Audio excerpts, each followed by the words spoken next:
venceu 10 milhares. Davi venceu o dobro daquilo que Saul havia vencido. Todas as vezes que Davi saía a peleja, saía a guerra, Deus era com ele ganhava a batalha. Todas as vezes que Saul saía, Saul era derrotado. E aí começa-se então uma perseguição. Saul coloca no seu coração de perseguir Davi porque criou-se a inveja. Saul diz: não é possível, esse homem chegou outro dia, está vencendo tudo, e eu não estou vencendo nada. O povo está olhando para esse homem, está vendo como rei, mas o rei sou eu. Porém, a Bíblia diz que Deus havia rasgado o reino da mão de Saul. E começa-se então um ciclo de perseguição na vida de Davi por causa de Saul, da sua inveja, das suas derrotas, das suas misérias, da sua desobediência. E a Bíblia diz: não é obedecer do que sacrificar. Aí começou a perseguição na vida de Davi. Estava tudo bem, estava tudo mil maravilhas, como diria minha avó. Mas de repente o céu desaba sobre a cabeça de Davi. Davi não entende porque Saul está perseguindo ele. Davi nunca fez nada para aquele homem. Davi era amigo de Jonas, amigo, muito amigo, amava Jonas, tinha um maior respeito e amor pelo rei Saul. Mas Saul queria tirar a vida de Davi. Saul queria porque queria tirar a vida de Davi. E eu acho interessante, porque lá no livro de 1 Samuel capítulo 23, está registrado que numa dessas perseguições, Davi saiu do vale. E quando Davi estava no vale, pastor, Saul, sabendo disso, ele convoca 3.000 homens, e eram homens peritos de guerra, eram homens capazes de acertar o fio da cabeça, do cabelo da cabeça de um homem com uma funda. Imagine, homens peritos de guerra, que jamais erraram o seu alvo. São 6.000 homens, e Davi está no vale, está agora encurralado. Saul é um homem estrategista de guerra. Eu tenho 3.000 homens, vou fazer o seguinte: 3.000 vai ficar, 1.500 vai ficar aqui comigo, 1.500 vai por lá. Nós não vamos dar brecha para Davi. Se Davi resolver voltar, nós vamos matar. Se Davi insistir em sair do vale, vocês matam ele. Pronto. E assim planejou Saul. E aí diz os estudiosos que aí surgiu uma das belas melodias que está registrada aqui na palavra de Deus, no Salmo 121. Saul perseguindo Davi. Davi está no vale. Davi não tem para onde sair. Está encurralado. Aí Davi traga no seu coração e faz uma pergunta. Ele diz assim: eleva os meus olhos para o monte, e de onde me virá o socorro? Quando Davi pergunta isso para Deus, está registrado que chega uma pessoa, chama-se Saul. Temos que voltar para Israel, porque o inimigo se apoderou de Israel, está roubando os nossos gados, estão levando as nossas mulheres. Você precisa voltar para Israel, você precisa voltar para Jerusalém, porque eles estão tirando tudo aquilo que nos pertence. Aí Saul chega, chama todos aqueles homens, eram peritos de guerra: vem aqui, vamos deixar Davi aí, porque Davi não é importante demais.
estamos aqui no meio, temos que ser equilibrados. A Bíblia diz que havia um homem chamado Jefté, e ele estava saindo da peleja, e a Bíblia diz que aquele homem fez um voto: Deus, se você me der vitória nessa batalha, aquele que sair da minha casa, eu vou te oferecer como sacrifício, eu vou te oferecer como holocausto. Jefté saiu para a batalha, saiu para a guerra, venceu a sua guerra, volta para casa alegre, gritando com os seus homens, com os seus guardiões, e de repente a Bíblia diz que a sua filha abre a porta da casa e sai, e aquele homem coloca a mão na cabeça desesperado e diz: oh Deus, o que foi que eu fiz? Por que eu fiz aquele voto? Porque se precipitou, não quis ser equilibrado, não quis esperar prontamente no Senhor. Não seja precipitado, não ofereça aquilo que você não pode dar para Deus, ofereça apenas aquilo que você pode dar para Ele. Deus não quer que você ofereça aquilo que você não tem, Deus quer que você ofereça só aquilo que você tem. E o que é que você tem que oferecer a Deus nesta noite? O seu coração, a sua vida, o amor, a honra, as suas palmas. Chubile-se na presença do Senhor nesta noite e seja equilibrado. Aleluia! Glória a Deus. E esse sábado não foi diferente. Ele foi escrito no momento de angústia da vida de Davi, diante de uma dessas perseguições de Saul. Davi não tinha mais para onde correr. Davi resolve correr para Gate, pastor. A Bíblia diz que Davi saiu correndo, foi se refugiar em Gate. E aí eu quero recordar aos irmãos: Gate era a cidade de Golias. E quem era Golias? Golias era aquele circunciso que se levantou para difamar o nome do Deus vivo, para dizer que não havia Deus em Israel. Aí Deus pega aquele meninozinho, manda ele rolar as pedras da funda, e ele roda a pedra na sua funda, vai diante daquele homem gigante, 2 metros e pouco de altura. Davi, 1,62 m, 63 de altura, mais ou menos a minha estatura. E a Bíblia diz que saiu Davi para guerrear com aquele homem, e diante de Golias, Davi diz: olha, Golias, tu vem contra mim com paus e pedras, tu vem contra mim com escudos e lanças, mas eu vou contra ti em nome do Senhor dos Exércitos. E a Bíblia diz que Davi pegou a sua funda e enrolou, e a Bíblia diz que ele lançou. Eu fico imaginando uma sua trajetória daquela pedra está indo, mas Deus chega e salva. A Bíblia diz que a pedra acertou a testa de Golias e ele caiu, e Davi venceu o seu gigante. E nesta noite, quantos estão dispostos a vencer os gigantes da sua vida? Vença os gigantes da sua vida, não pela força, não pelas armas humanas, mas no nome do Senhor dos Exércitos, aquele que abre e ninguém fecha, aquele que fecha e ninguém abre. Aleluia! Davi havia matado os combatentes de Golias, e Davi resolve se refugiar lá em Gate. Olha só! E a Bíblia diz que uma vez Davi em Gate, isso está lá em 1 Samuel capítulo 21, Davi chegando em Gate, ele é reconhecido. Os homens isso é conhecido o rei Davi. Davi está com uma estratégia de guerra. Davi está aqui entre nós. Louvado seja Deus pela tua vida. E esse Davi está armando alguma.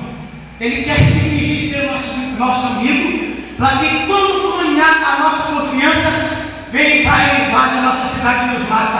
O que é que eles fazem? Eles vão até o rei, chama o rei e diz: rei, Davi está aqui.